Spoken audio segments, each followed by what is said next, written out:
Where are you going to work now? Right here. Okay, because you move back, we don't get you.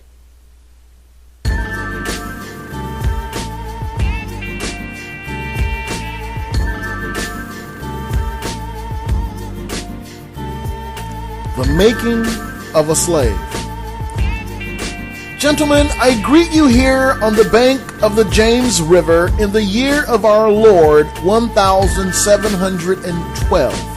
First, I shall thank you, the gentlemen of the colony of Virginia, for bringing me here. I am here to help you solve some of your problems with slaves. Your invitation reached me on my modest plantation in the West Indies, where I have experimented with some of the newest and still the oldest methods for control of slaves. Ancient Romans would envy us if my program is implemented.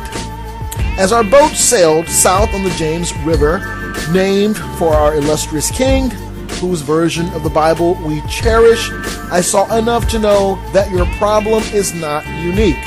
While Rome used cords of wood as crosses for standing human bodies along its highways in great numbers, you are here using the tree and the rope on occasion. I caught the whiff of a dead slave hanging from a tree a couple miles back. You are not only losing valuable stock by hangings, you are having uprisings. Slaves are running away.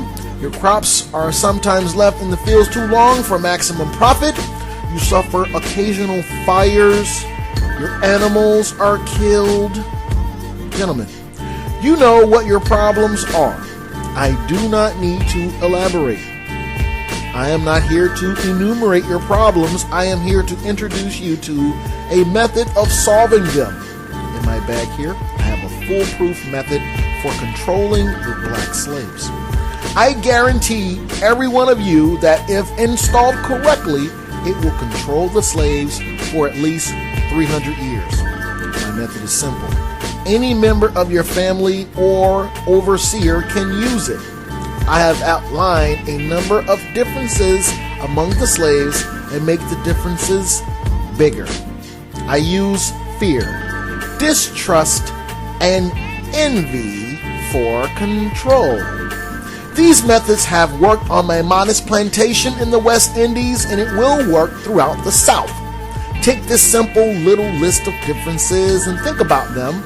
On top of my list is age, but it's there only because it starts with an A. The second is color or shade. There is intelligence, size, sex, size of plantations, and status on plantations. Attitude of owners.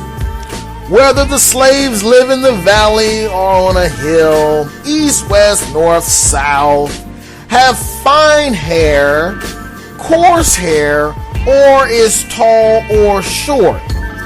Now that you have a list of differences, I shall give you an outline of action, but before that, I shall assure you that distrust is stronger than trust and envy stronger than adulation, respect, or admiration. The black slaves, after receiving this indoctrination, shall carry on and will become self-refueling and self-generating for hundreds of years, maybe thousands. Don't forget, you must pitch the old black male versus the young black male and the young black male against the old black male.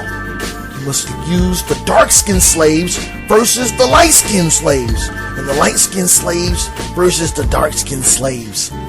You must use the female versus the male, and the male versus the female. This is truly